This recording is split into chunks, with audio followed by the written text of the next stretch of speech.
coming to you today with another Daily 20 prompt. We're going to look at Isaiah chapter 6, verses 1 through the end of the chapter, honestly. And I want you to focus on a few things. The first thing is this. It starts off, Isaiah's writing, and he says, in the year King Uzziah died, I saw the Lord sitting upon the throne. And here's why this was important. Uzziah was a godly king for this time, for their country, and he was leading, he had ruled for about 54 years through a time of prosperity because he was godly. God blessed the nation of Israel. And all of a sudden he dies, and everybody's sitting around, oh my gracious, what's gonna happen to our nation and to this kingdom of Israel? And God was saying, look, I'm still on the throne, and I'm still holy, and I still have everything in control.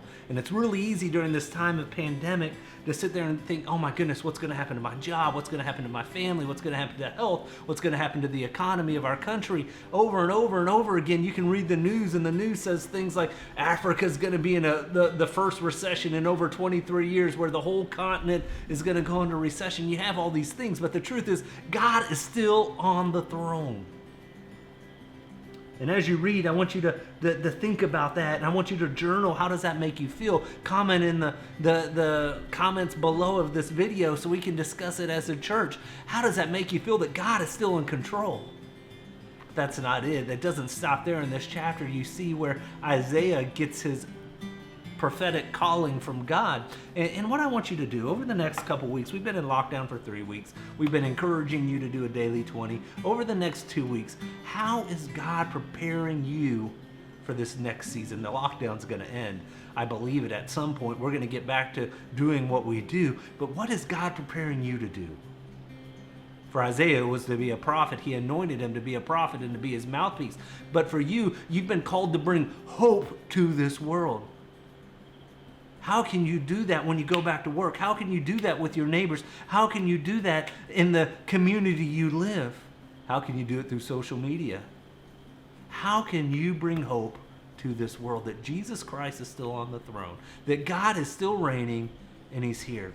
In verse 3, it was talking about the seraphims calling back and forth, and you see them kind of worshiping God and just crying, holy, holy, holy is the Lord. The whole earth is full of his glory. So go into worship. Let's worship God for his goodness, for his greatness, for the fact that he's a holy, just God. Let's spend 5 minutes worshiping. Journal what God is telling you. How does this make you feel? Also journal, what is God preparing you to do? How can you bring hope to the lost into this world as we're going through this worldwide pandemic? All right, North Place, love you guys. We'll see you next week.